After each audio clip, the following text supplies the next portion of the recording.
Welcome back, everybody, to Clearwater Jazz Holiday's Young Lions Jazz Master Virtual Sessions. Per Danielsson, how are you, my friend?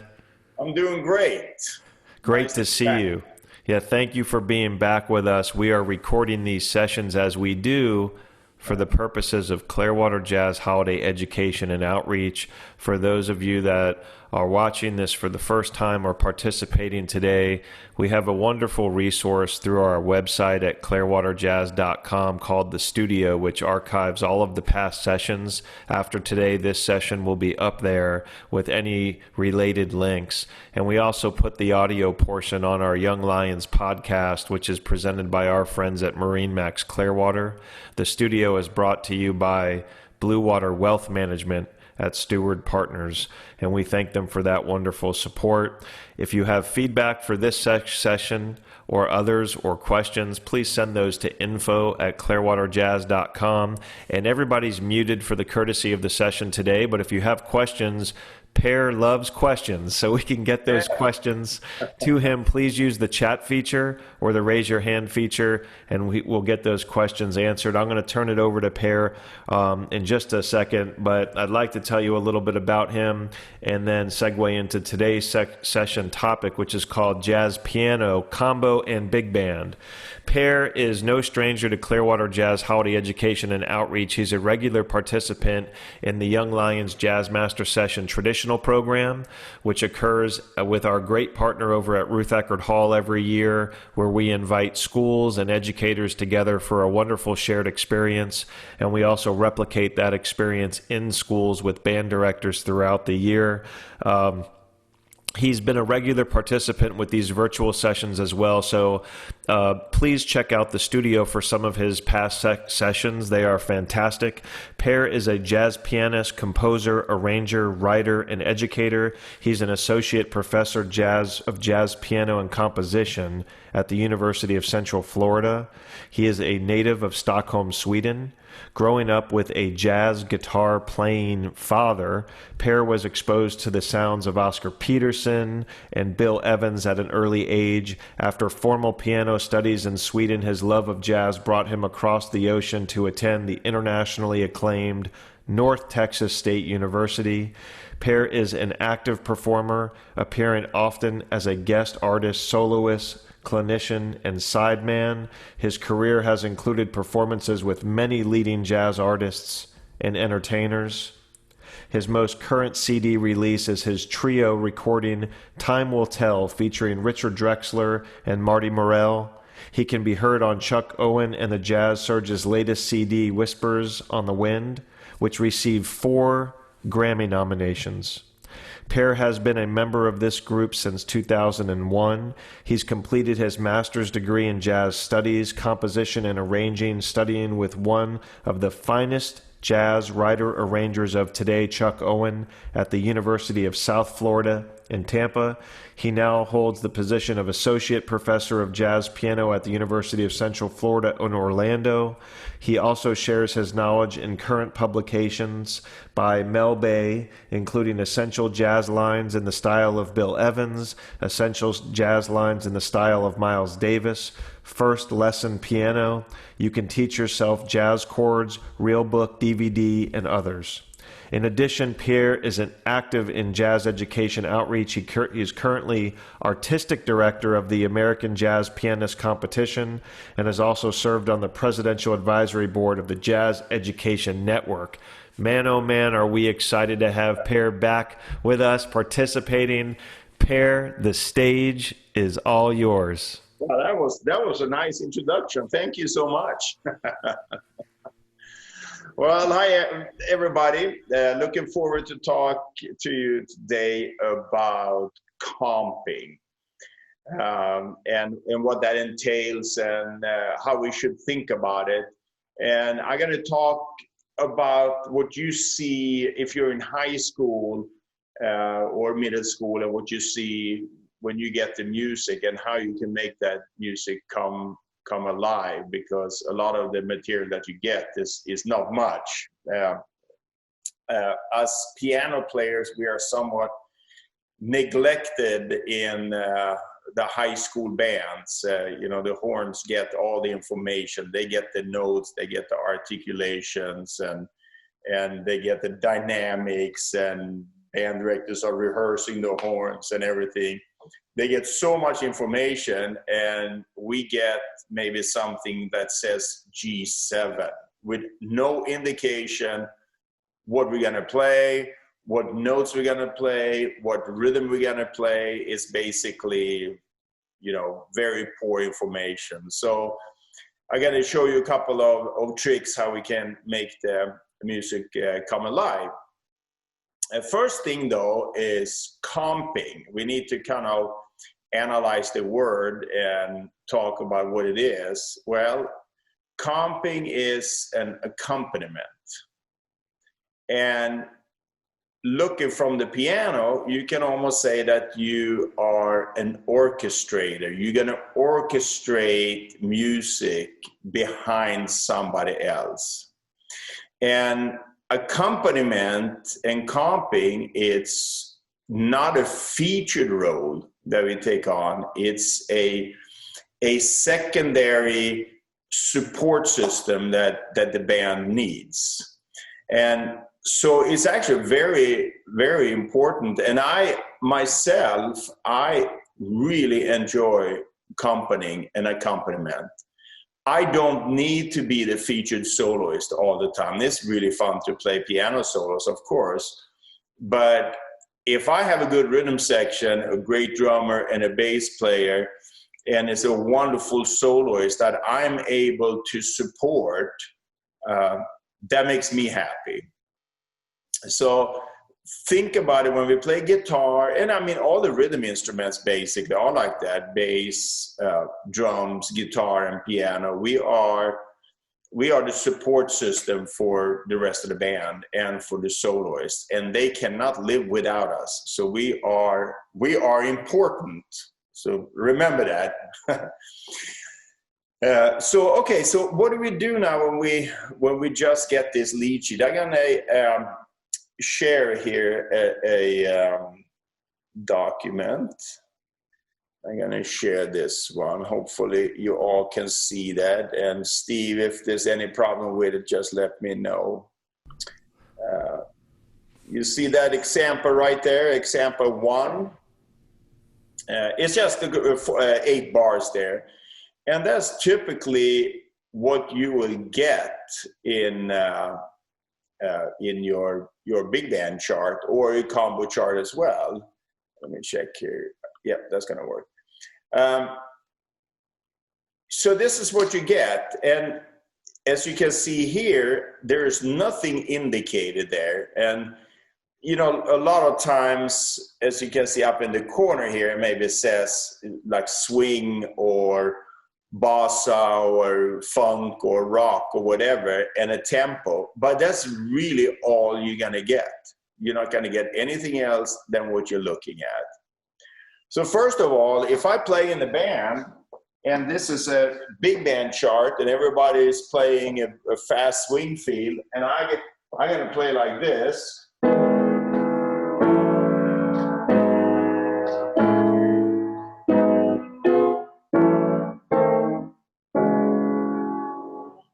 That is not what we're going to play, but that's what you have in the music. So remember that a lot of times for the entire rhythm section, what we don't get the rhythm music to play. We get a guide to what we're going to play. So what do we need to do? We need to research the chart, because basically we are in charge of writing our own part in the band. And in order to do that, we need to know, for example, if you play a bebop tune, you should listen to maybe Charlie Parker play that tune. If there's a big band chart that's recorded, go ahead and listen to the recording of it and listen to what can you do with your piano part. Because obviously these whole notes that you see here and the half notes, that's not what you're going to play. Okay. So listen to the different styles. If you have a bossa nova, what's a good bossa beat that you can play? If it's a more of a clave, what clave beat, and what can we do with swing beat? What kind of swing style can we play? What kind of patterns can we play that's going to work? So I'm going to show you a couple of things here. Looking at I have a little list here so I don't forget anything. The other day, actually it was yesterday, I did a recording session up here in Orlando with a fantastic saxophone player. And so he sent me some charts. There was some specific things in there, and that you will see that sometimes you get a piano part that is very specific and you need to play that because that's what the composer and arranger want you to do. But again, most of the time you don't get that. So for example, this recording session, what I did, I listened to his recordings. I went back to actually several of his records to listen to see, okay, what kind of style does he want? What is like, when I get that G7 or C7, how does he want me to treat that? So I really listened to it. And of course, it took a little research to do it, but it's really fun. And it actually kind of worked out very well. It was a fun session. So I'm going to see here, I'm going to switch. I have this screen. And so here now you have this chord sheet right here. And here we're going to have a couple of comping rhythms. As you can see, you see it says comping patterns there. You have swing 1, you have swing 2. So let's start with those two. You can apply, if it's a swing tune, you can apply these rhythms to these whole notes. You do not have to play these whole notes. So then it would sound like this instead. If I use the swing 1 rhythm,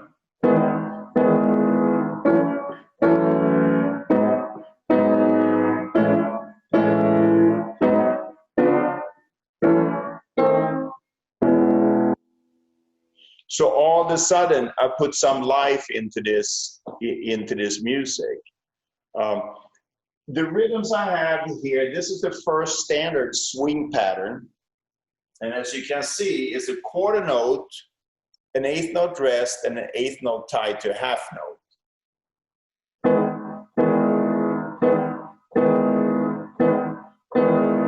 So basically I play short, long, short, long. If you look at the second pattern, which is bar 3, I've switched it. I played long, short, long, short. It's so 1, 2, 3, 4, 1, 2, 3. And the first one was.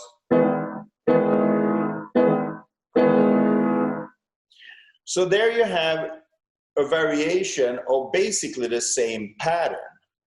So maybe we play the pattern short, long for the first 2 bars and maybe long, short the next 2 bars, or maybe you decide to do 4 bars of one pattern and switch to another pattern.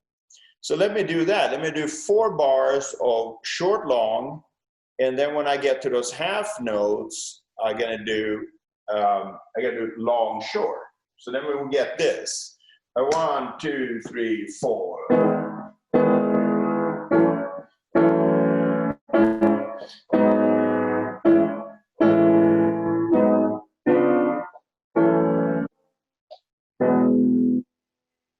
Okay, so now you get a little bit of variation in that too. Again,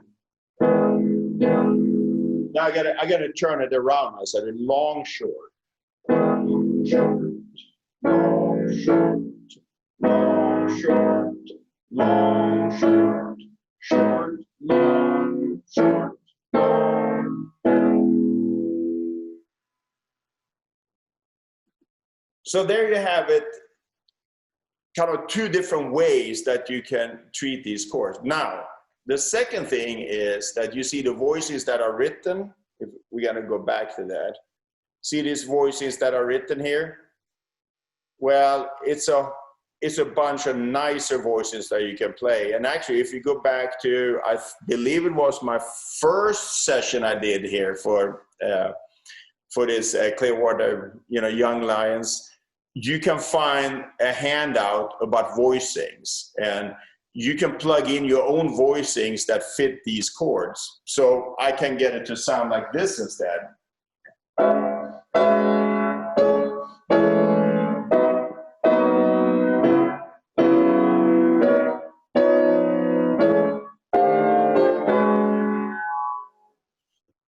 That's a totally different sound.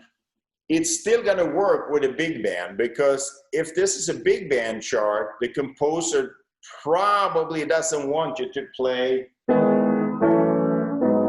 but it's a simple way of writing it, unless, if you're not familiar with jazz chords, it's very, very straightforward how you can treat it.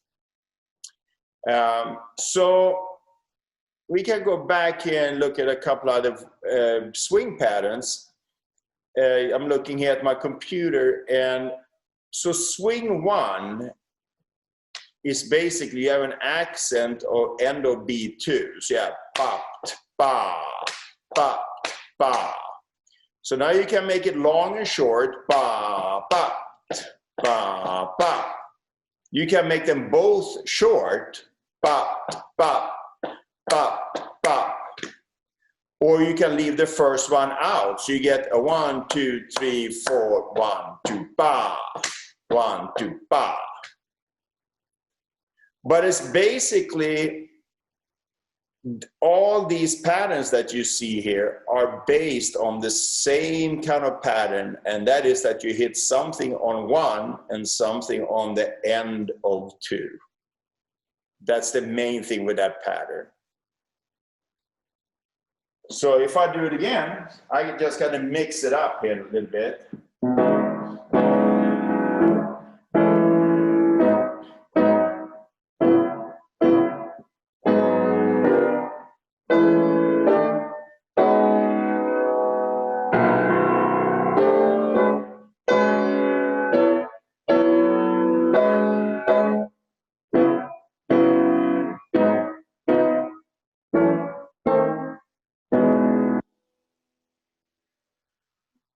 So there I took the knowledge of my voicings along with using this pattern 1. So I did variations of that pattern 1 that you have there. So let's go to pattern 2. And it's kind of the same thing there, except this pattern has a hit on the end of 1, and the next chord comes right on 3. So end of 1 and right on 3. That's the main pattern that we want to catch. And again, if you look at the sheet, the swing 2, you can do 1, 2, 3, 4. Ba, ba, ba, ba. So short and long. The second one is long and short. 1, 2, 3, 4. Ba, ba, ba, ba. But it's still based on the same principle. 2 short ones. 1, 2, 3, 4. Ba, ba.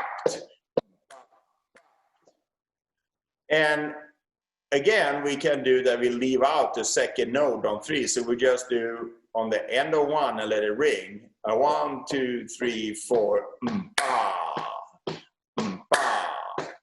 Okay. So let me play that pattern for you over these voicings. So that would be 1, 2, 3, 4.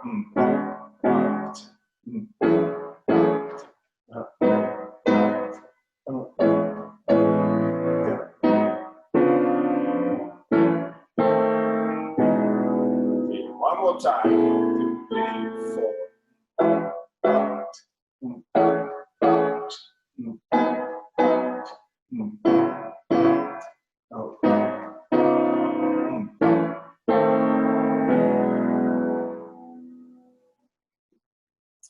what I'm gonna do now, I will switch around. So I'm gonna do the swing pattern 1 on the first 4 bars, and I'm gonna switch to the swing pattern 2, the second, the bar 5 through 8.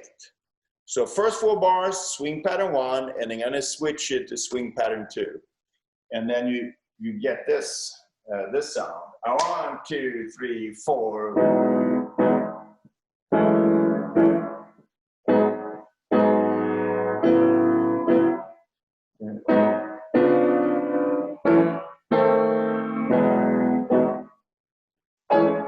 Again, 1.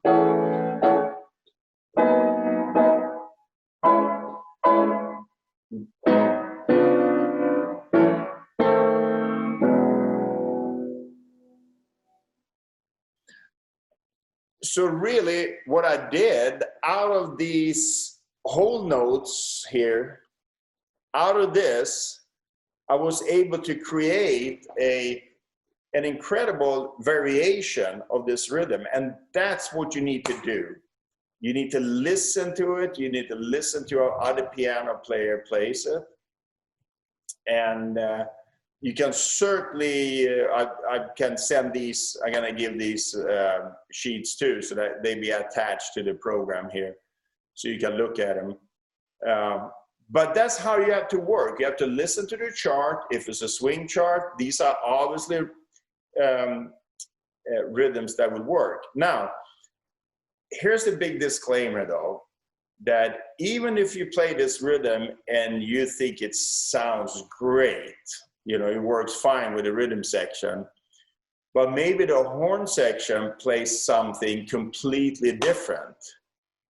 What you need to do, you need to listen to what the horn section have, and you need to adapt, because you remember what I said in the beginning, you're supposed to be accompanying somebody. You're supposed to support somebody. And if the whole big band is playing, you need to support that. Now, here's another thing though. If the whole band is playing, say for example, you have a full big band, 5 saxophones, maybe even 5 trumpets, maybe even 5 trombones, and they're playing really loud, full blast. Then you have to ask yourself, do I really need to play? You have to say, what can you add to that?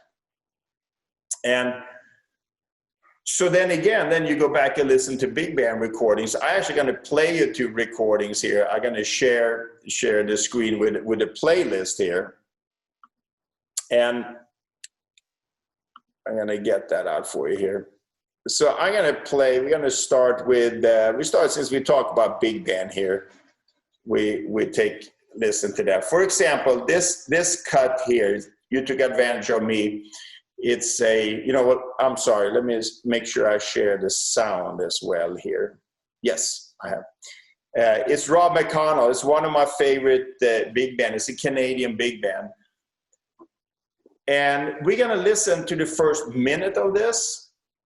And you let me know virtually, or think about yourself in your head, what you hear the piano do here in the first kind of chorus of this tune. So this is very high energy tune here.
Okay, how much piano did you hear in there? Not much.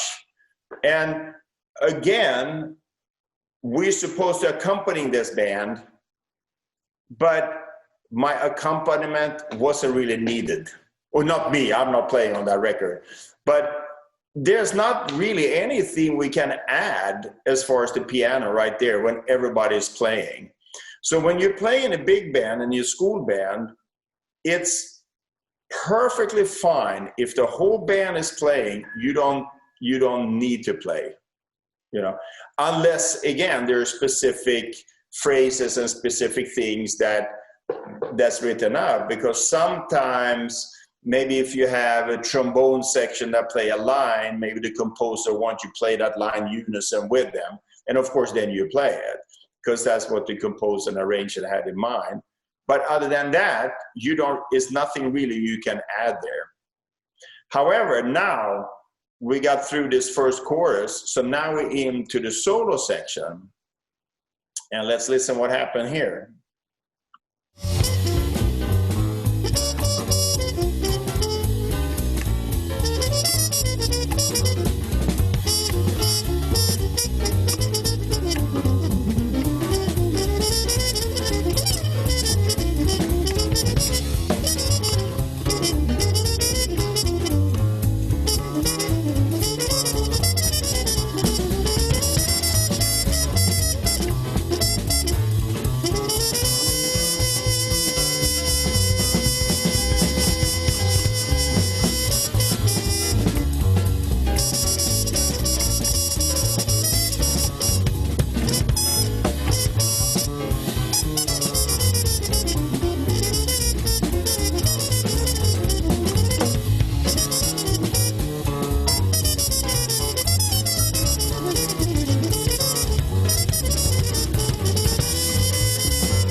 So there, you know, the band had played for over a minute and it was full blast. And now everything came down. So now there was not really a big band anymore. Now it was a small group. That's your job as a piano player, to accompaniment for the soloist. We want to support him. And so that's why it's so fun to play in big bands. You know, I know there's some piano players that don't like that because they feel that they're not featured enough or not enough to do. But I really like the fact that I can kind of decide what to do and what part I should play and what role I have and how I can support the band. So that muted trumpet solo there, the piano player was very active on comping there. So now when we get into the next section, I think there's saxophone backgrounds here. Well, when you get to that point, then, well, this written out backgrounds, maybe I can back off a little bit. I don't have to play as much. So let's see what happens here. So try to listen for the piano.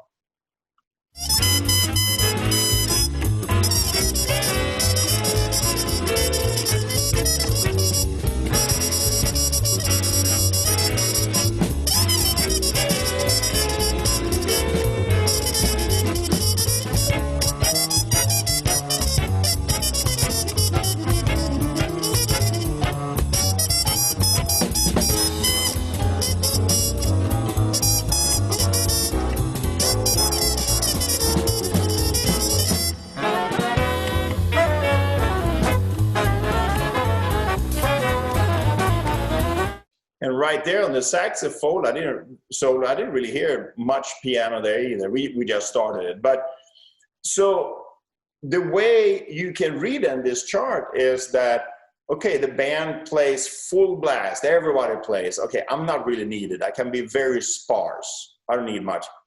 Then it's a solo, trumpet solo. I better support that soloist because everybody else is out. It's just the rhythm section and the soloist. Okay, then saxes and trombone came in with backgrounds. Then I gotta say, oh, okay, saxophones are now helping out the soloist, supporting the soloist. So I can kind of back off a little bit. And this is what's so much fun in the big band. And what I would do And I do that a lot when I play a big band. I write things out, or I mark, like lay back here, don't play as much here, so I remember that, what to do. But this is a good example of, how you can comp. I also want to play this. When we talk about piano player and big band and accompaniment, we have to talk about Count Basie. Count Basie was actually a phenomenal piano player. We know him as a phenomenal piano player stylistically when he played with his own band. But he was also one of these stride players that in the olden days where they play stride piano, he used to play organ and piano in front of silent movies and so on. So he was a very accomplished piano player, but he developed this style of very sparse playing. And when we play in big band, I think as an accompanist, if I look at myself, if I make a mistake, is that I most likely play too much. I've heard myself recorded and I go, oh, you know what? I played too much there. I never really heard myself not playing enough. So keep that in mind, that when you play, you're probably busier than you think you are. So what you do is you go listen to Count Basie. And I just want to play this Splanky here because this is such a kind of almost a historic chart. And you're going to hear the piano where he places his notes and how he places and how he plays it.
So what it is a blues in D flat. And he did the intro.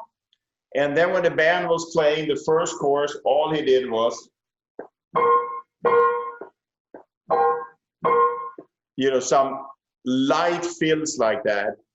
And then saxes came in and he played less, even less than that. And now we're into the solo and you got to hear him play some chords down in the tenor register of the piano to support the soloist. So we are halfway through the tenor sax solo here. So listen closer to the piano.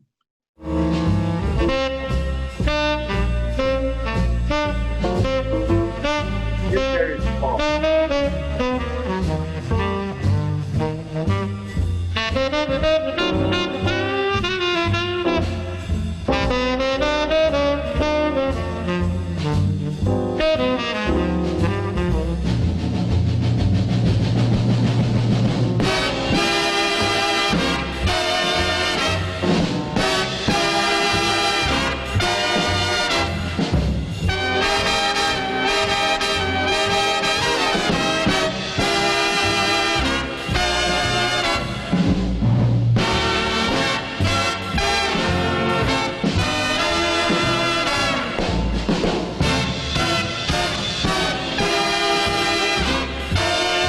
So in this, what we call a shout section, basically he didn't play at all. I think he might have played some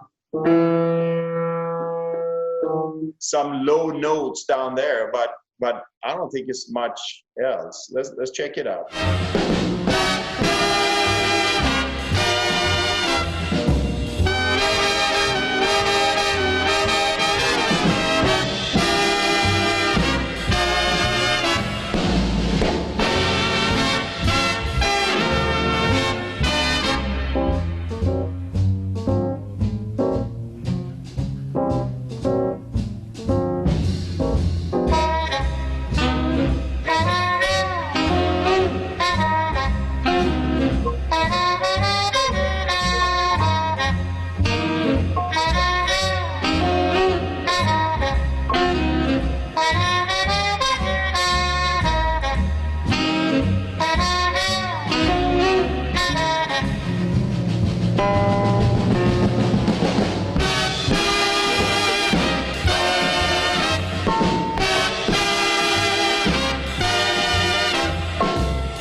Now, the interesting thing is, I know I have seen the published chart for that tune. We played it with my big band at UCF. I think we played it last year.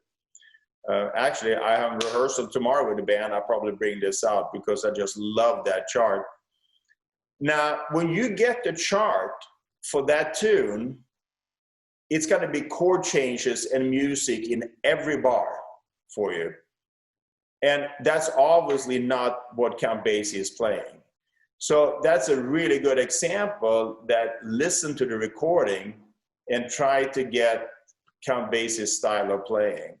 And then you try to emulate that, and we call that transcribing to it. There's nothing wrong. We just steal everything that Count Basie played right there and put it into your chart. But again, the chart that you're going to get got to be full of chords, but that's not how it's played. So that's, again, going back to the beginning, you have to do your own research of how to play this. I'll get a couple of other examples I want to show you, and great recordings are Miles Davis recordings when he plays standards and with Red Garland on the piano. Red Garland, Wynton Kelly, there's other players, Kenny Barron, of course, and that are great accompanists. But I highly recommend you listen to Miles Davis. And this one here is Surrey with the Fringe on Top. And listen again closer to what the piano player are doing. So we're gonna listen for this.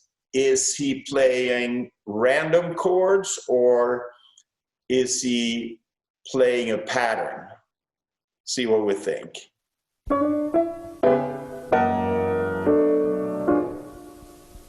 These are all historic recordings that you know anyway.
So basically, the piano player there, Red Garland, used two rhythms.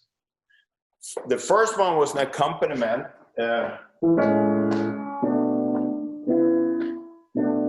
just half notes. And then he went into a comping that was 1, 2, 3, 4. 1, 2,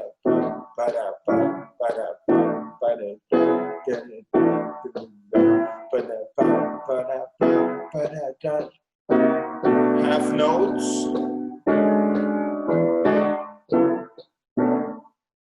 So basically, he orchestrated and played behind Miles Davis with two different rhythms.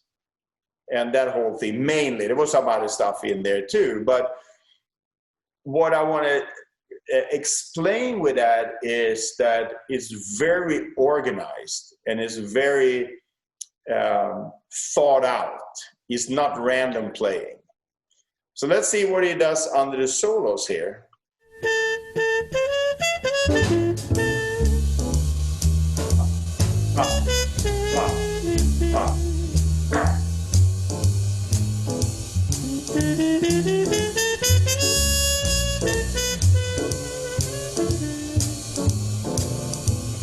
So those first 8 bars were the same rhythm.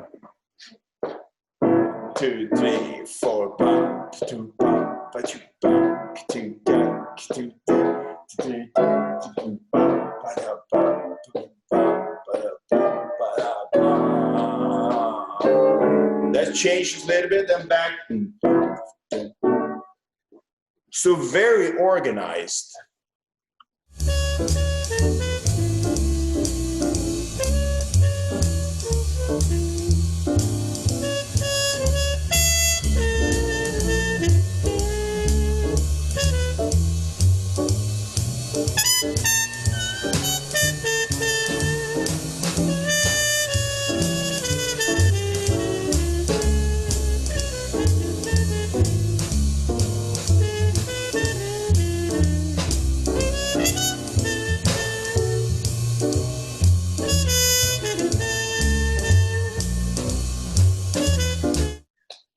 So as you can hear, he based everything over that 1, 2, 3.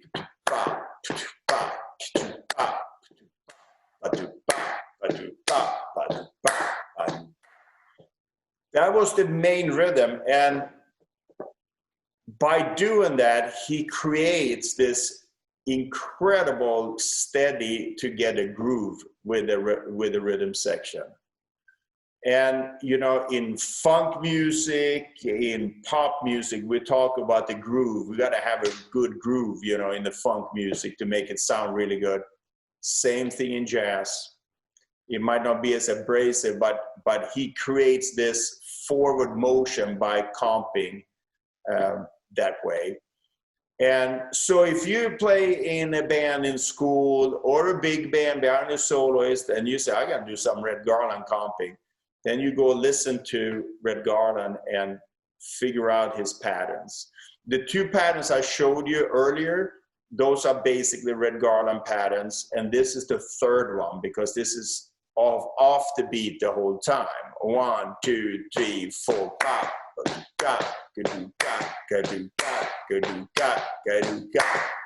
That's off the beat the whole time.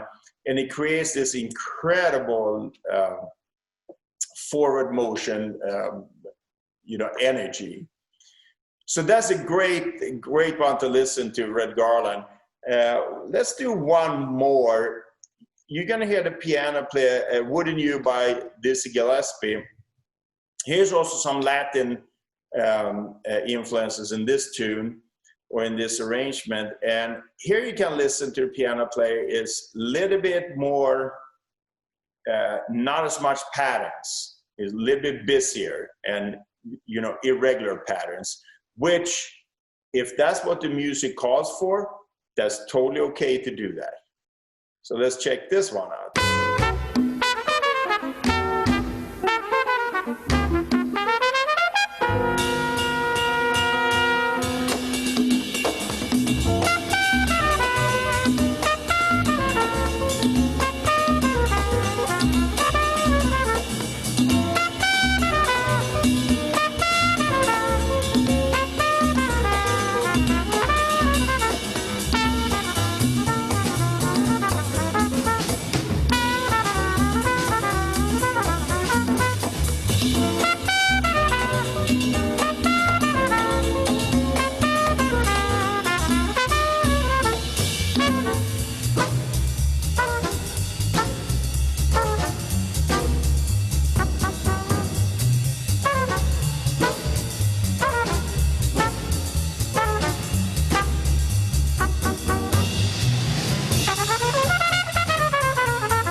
And I don't know how well you can hear it, but you can listen a little bit to the piano play behind this guitar solo.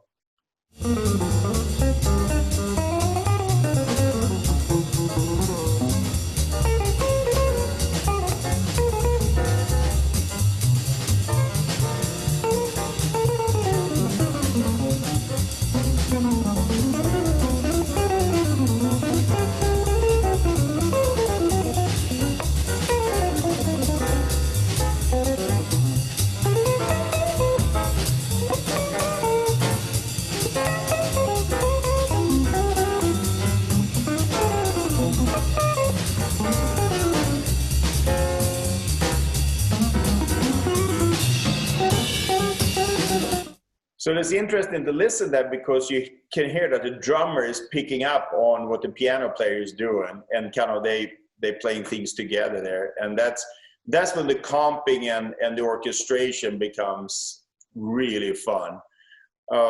So if I show you a couple of things, that chord progression that you just heard in Wouldn't You would be.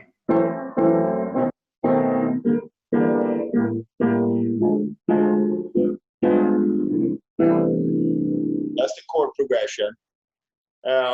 So I might comp behind a soloist, very simple. 1, 2, 3, 4.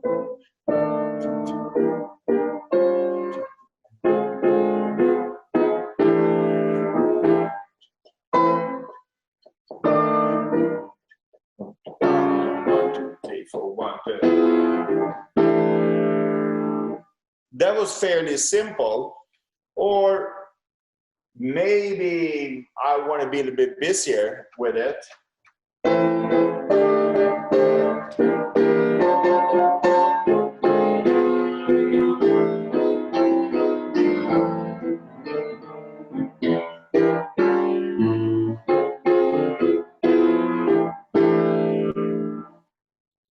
So if I played like that, I would create a whole different sound in the band versus being simple. So that's kind of choices that you have to think about when you comp. What's your role there? How do you want the band? How do you want the band to sound? What about doing it even simpler?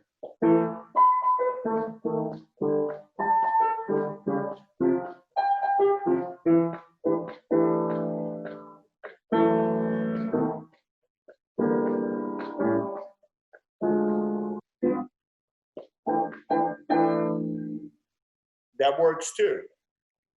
That works too. So it all depends how you want to do it. But that's your job, again, as the companies.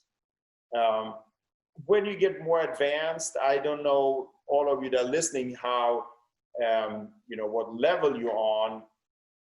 But to start out, if you're in a school band and you're starting out with jazz, the simpler rhythm, more static rhythms are the way to go, and making sure that you get them really tied together and can place them really well on the beat. And then as you develop, your comping is going to get a little bit more advanced. So if I play, I can finish up here with showing you a couple of things on the blues. If you have questions, put them in the chat. That we check in that. But so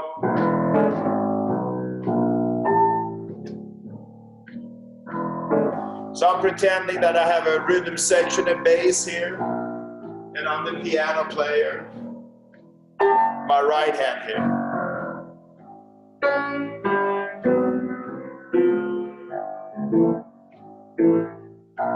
This is rhythm number 1. Rhythm number 2.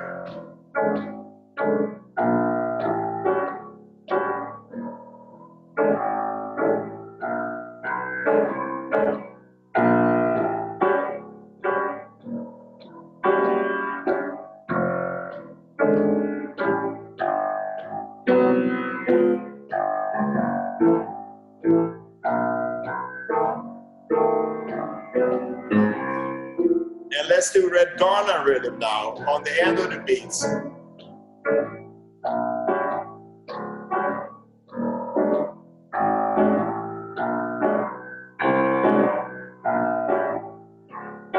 Ba-do-da, ba-do-da, ba-do-da, ba-do-da, ba-do-da, and the beats. And I gotta be a little bit busier in the comping.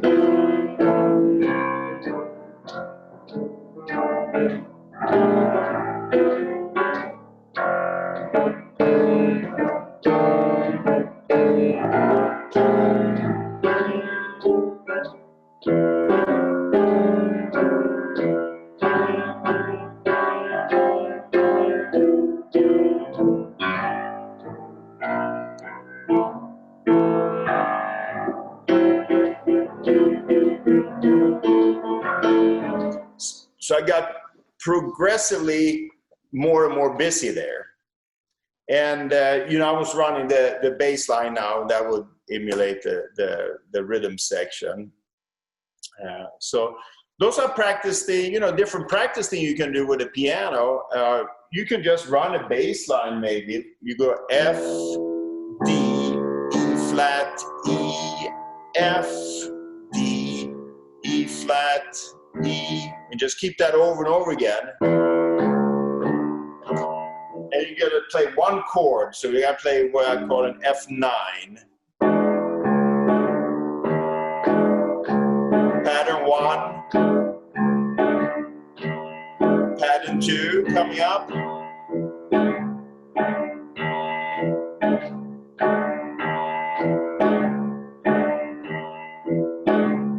Red Garland.